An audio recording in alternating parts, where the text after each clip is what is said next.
This is a homily for the second Sunday of Lent. The Gospel for this Sunday comes from the Gospel of St. Mark, chapter 9, verses 2 to 10.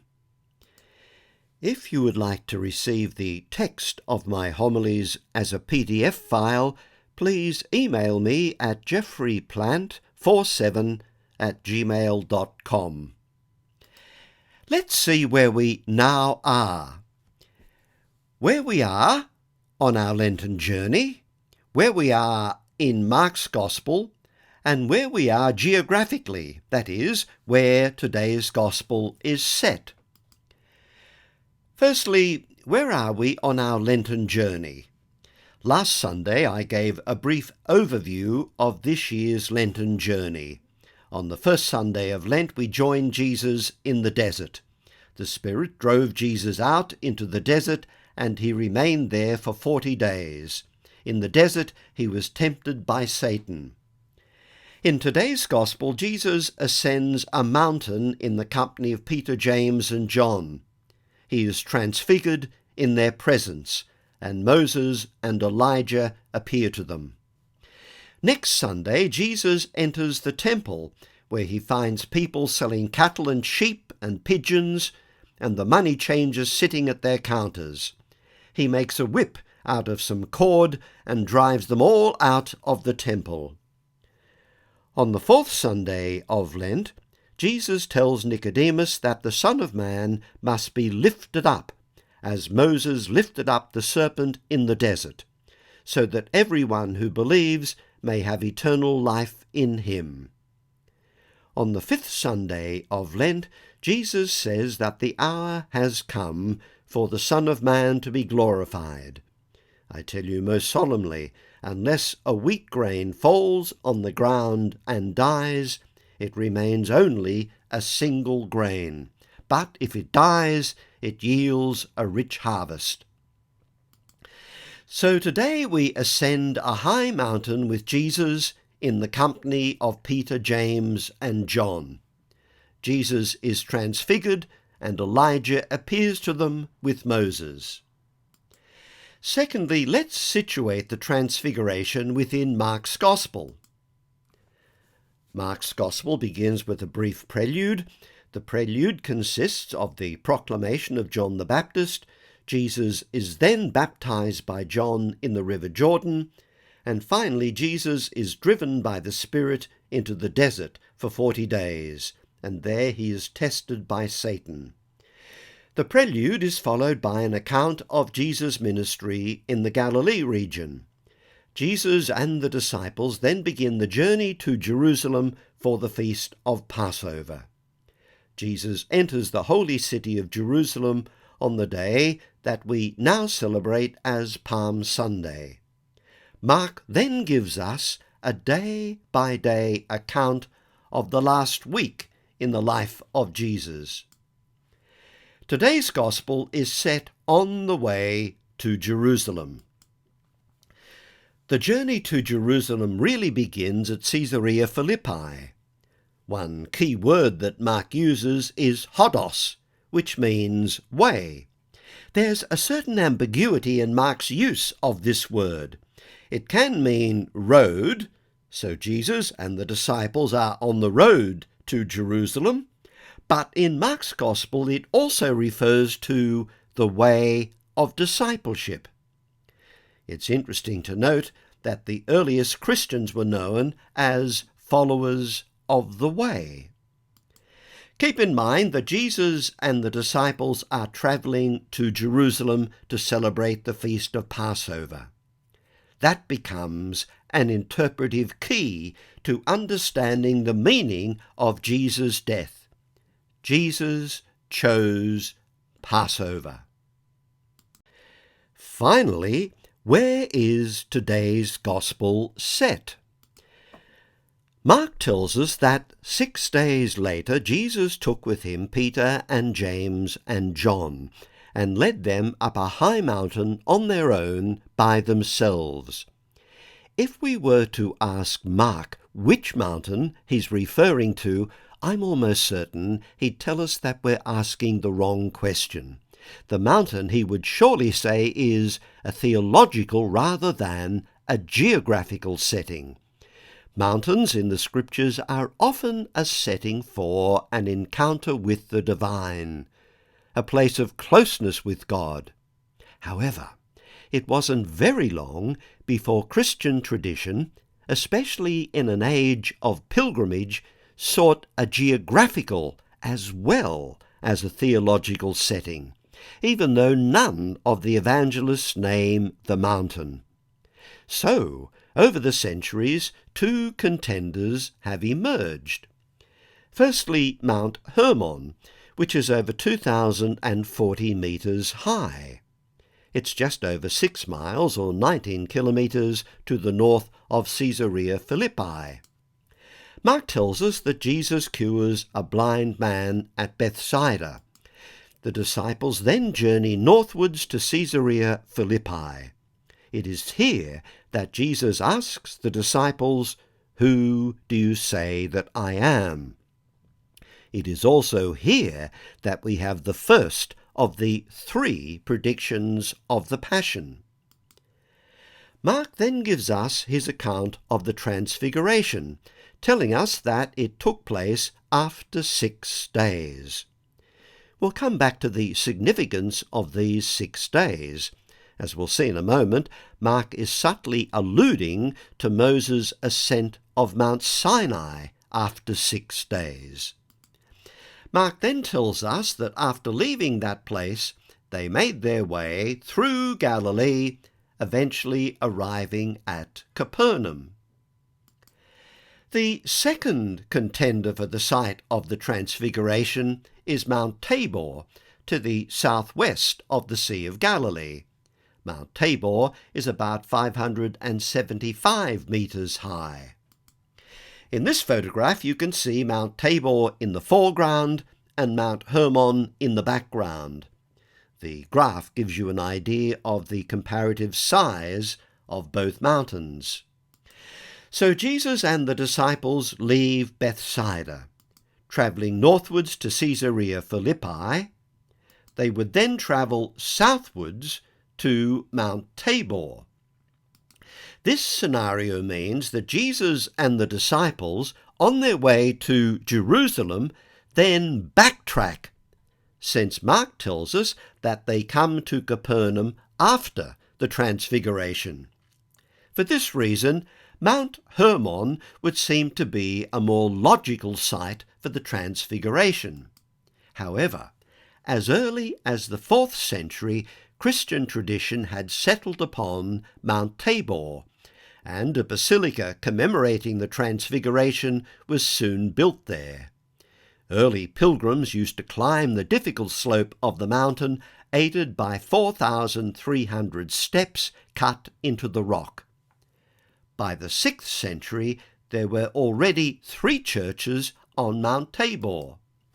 Here you can see the church that is there today. It is in the pastoral care of the Franciscan friars.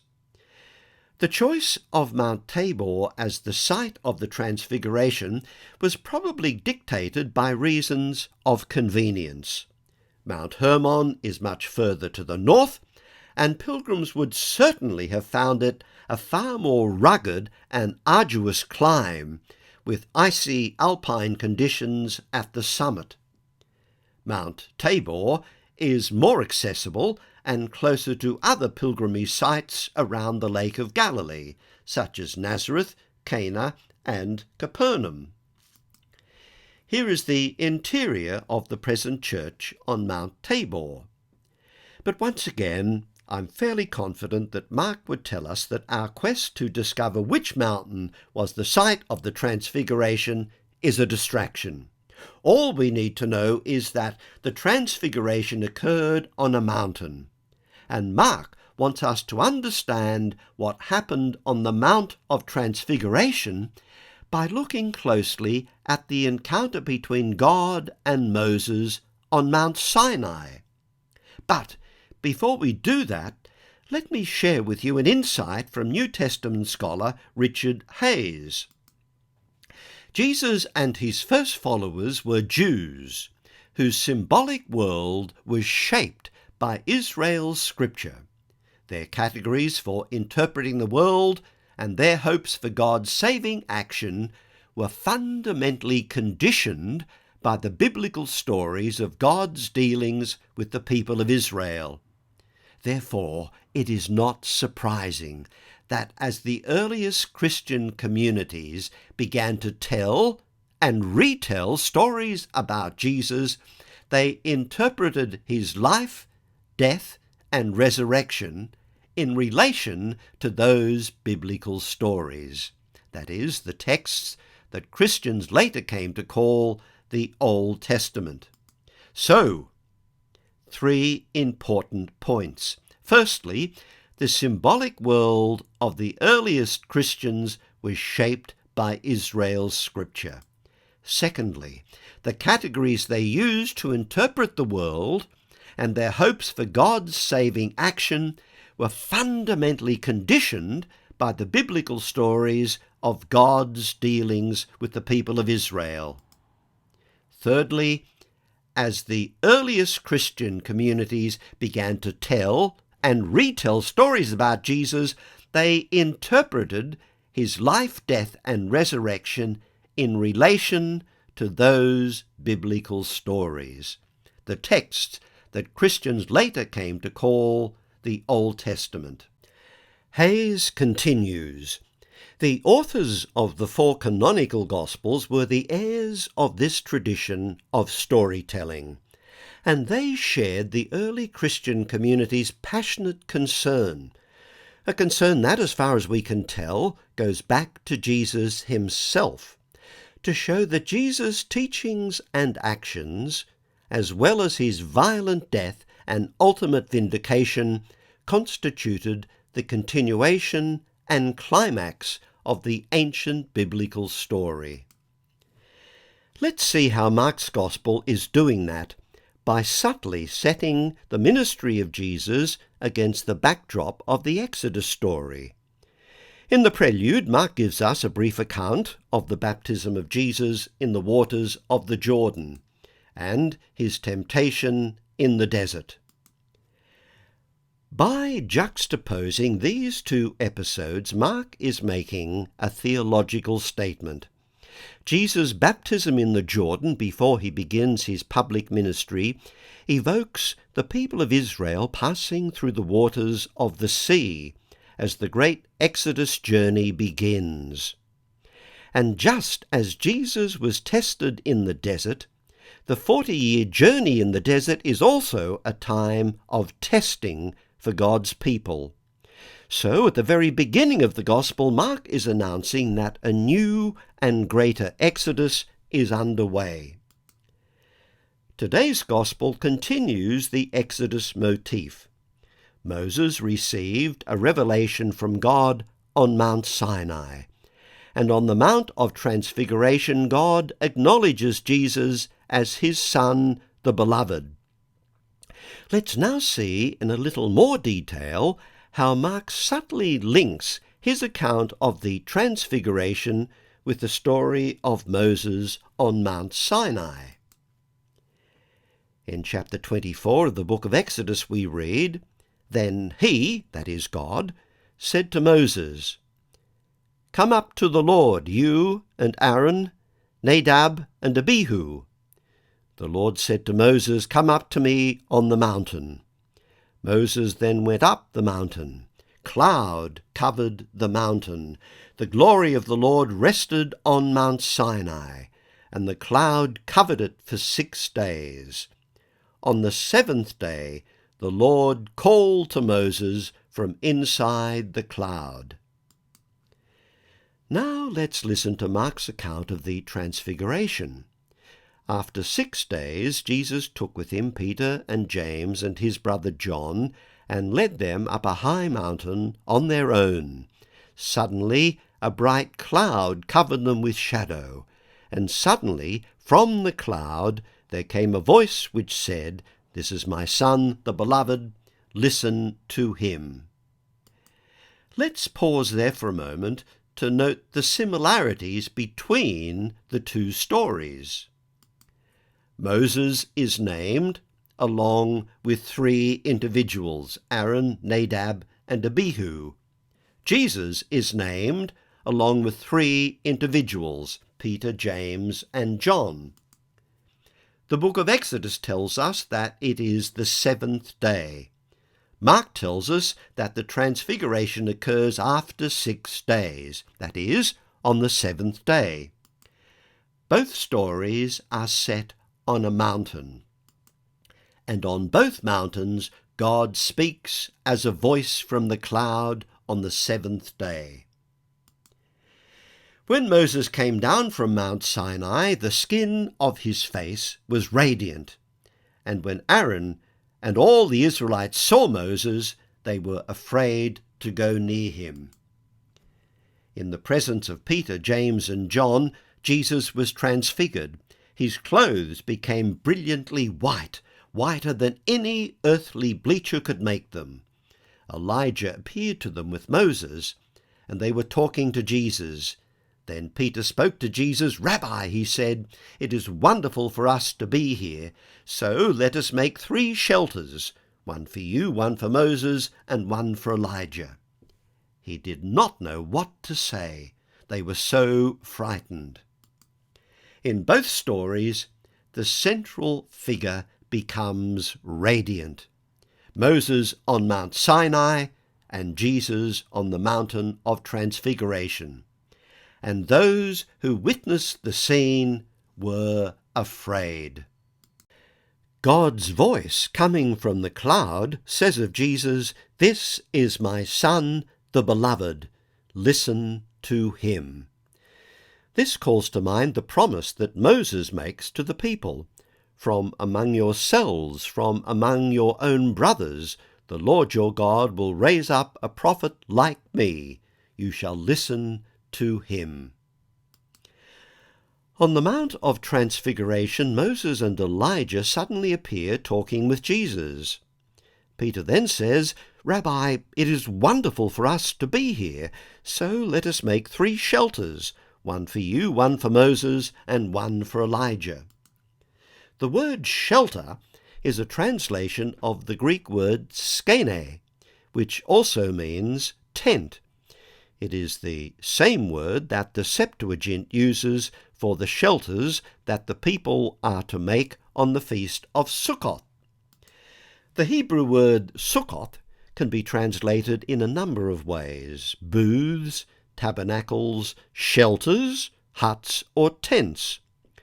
Sukkot was the greatest of the agricultural feasts celebrating the completion of the fruit harvest and praying for the autumn rains so critical for successful sowing in the coming year. The feast takes its name from the fact that during harvest time farmers took advantage of the warm summer nights to sleep out in the fields in temporary shelters or huts. In the course of time, this feast celebrating the harvest became associated with the Exodus from Egypt. In the book of Leviticus, chapter 23, verse 43, we read that the Israelites are to live in huts, in memory of the huts in which the Lord made their ancestors live after the Exodus from Egypt. You can see here people making temporary shelters in which they will live during the festival. So, in telling us that Peter wants to build 3 shelters, Mark is adding a further subtle allusion to the Exodus story. Pope Benedict offers this reflection. The Feast of Tabernacles exhibits the same 3-dimensional structure that we have seen to be typical of major Jewish feasts generally. A celebration originally borrowed from nature religion becomes at the same time a feast in remembrance of God's saving deeds in history. And remembrance in turn becomes hope for definitive redemption. Baptism, temptation in the desert, and transfiguration on a high mountain. The people of Israel passing through the sea, 40 years in the desert, and revelation on Mount Sinai. A new and greater exodus, a definitive redemption, is underway. Alessandro Pronzato offers this reflection on the Exodus journey, both then and now. The desert is the threshold to the meeting ground of God and humanity. It is the scene of the Exodus. You do not settle there, you pass through. One then ventures onto these tracks because one is driven by the Spirit towards the promised land. But it is only promised to those who are able to chew sand for 40 years without doubting their invitation to the feast in the end. The Exodus, like life itself, is a journey. Life is a journey from womb to tomb.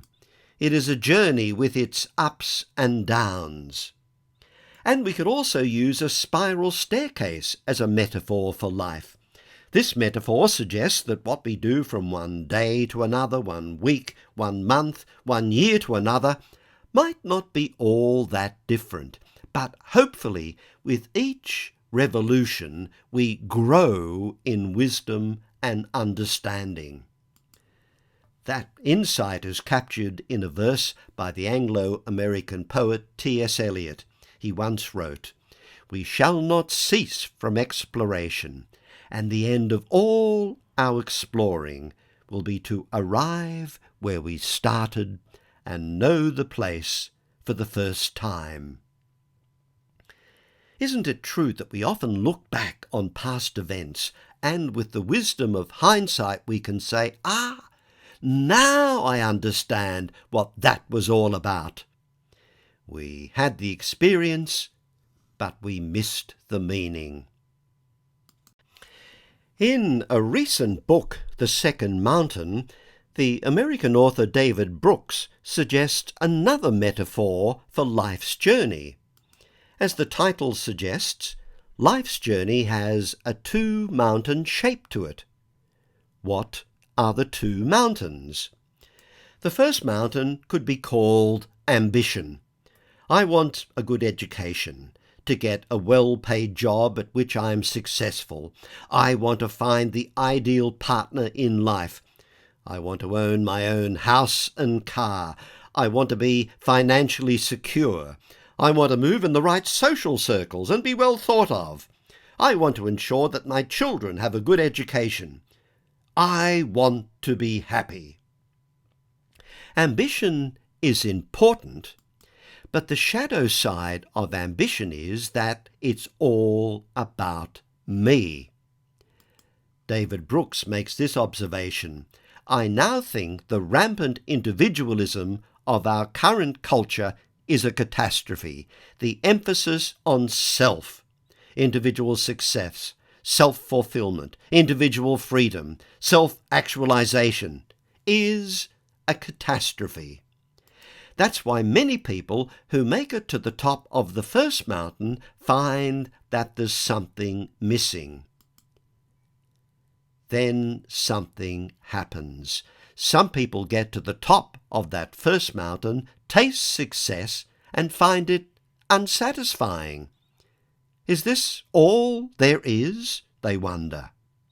They sense there must be a deeper journey they can take. That leads us to the second mountain. If the first mountain is ambition, the second mountain is vocation. When your life is defined by fervent commitments, you are on the second mountain. Keep in mind that our English word vocation comes from the Latin verb vocare, which means to call. So, who am I called to be? What am I called to do? So the second mountain is therefore a place of listening. That's one of the lessons that the Mountain of Transfiguration seeks to teach us. The voice of God coming from the clouds says, "This is my Son, the Beloved. Listen to him." And both Moses and Elijah have something to teach us about listening. God spoke to each of them on a mountain, but the way in which God spoke to each of them was different. Let's go to the book of Exodus to hear how God spoke to Moses. We read there, "Mount Sinai was entirely wrapped in smoke, because the Lord had descended on it in the form of fire. The smoke rose like smoke from a furnace, and the whole mountain shook violently. Louder grew the trumpeting. Moses spoke, and God answered him in the thunder." God answered him in the thunder. But that was not Elijah's experience. Elijah's encounter with God on the same mountain is recorded in the first book of Kings, chapter 19. Following the showdown with the prophets of Baal on Mount Carmel, Elijah flees the wrath of Queen Jezebel. After 40 days and nights, he reaches the holy mountain and spends the night in a cave there. He is told to go and stand on the mountain, for the Lord was passing by. There is a mighty wind which split the mountains and shattered the rocks, but the Lord was not in the wind. And after the wind came an earthquake, but the Lord was not in the earthquake. And after the earthquake came fire, but the Lord was not in the fire. And after the earthquake, the Hebrew text uses 3 words, reading from right to left, kol demama dak. Kol can be translated as voice, demama as whisper or hush, and dak as small or finely ground. So, a gentle, almost silent whisper. Or, as Robert Alter's translation has it, a sound of minute stillness. Here, the divine epiphany is not storm or fire or the shaking of the mountain, but a small, barely audible sound. Elijah then covers his face with his cloak, for he knows that he is in the presence of God. For Moses, the divine voice was thunder. For Elijah, a gentle, almost silent whisper, a sound of minute stillness. In 2005, the BBC ran a 3-episode reality television programme that was called The Monastery. They advertised for men who were prepared to spend 6 weeks living in a monastery alongside a community of 22 Benedictine monks at Worth Abbey in West Sussex. Over 250 men replied to the advertisement. The aim of this program was to see if the 1,500-year-old monastic tradition had anything to offer modern life in the 21st century. The 5 men who were eventually chosen for the series knew very little about Catholicism and had absolutely no experience whatsoever of monastic life. There was to be no escape, no breaks from monastic life for the entire 6 weeks. How did they cope? The abbot of Worth Monastery, Father Christopher Jamieson, had this to say. The 5 men were challenged. They were asked to listen continuously and deeply to themselves, to other people, and to God. Their first instinct was to fill the silence with something. Conversation or music were the common ways of drowning out the silence. After 10 days, however, they achieved a breakthrough in their understanding. They started to see that the silence was offering them something they now wanted to receive. 40 days later, this profound listening had reshaped their hearts and minds. These men left the monastery more in touch with life than when they had arrived. The Mountain of Transfiguration invites us to that same kind of profound listening that reshapes hearts and minds. This is my Son, the Beloved. Listen to him. Let me conclude with some words from Pope Francis's Lenten message this year. Within the context of the Exodus, he emphasizes this theme of listening. The exodus from slavery to freedom is no abstract journey.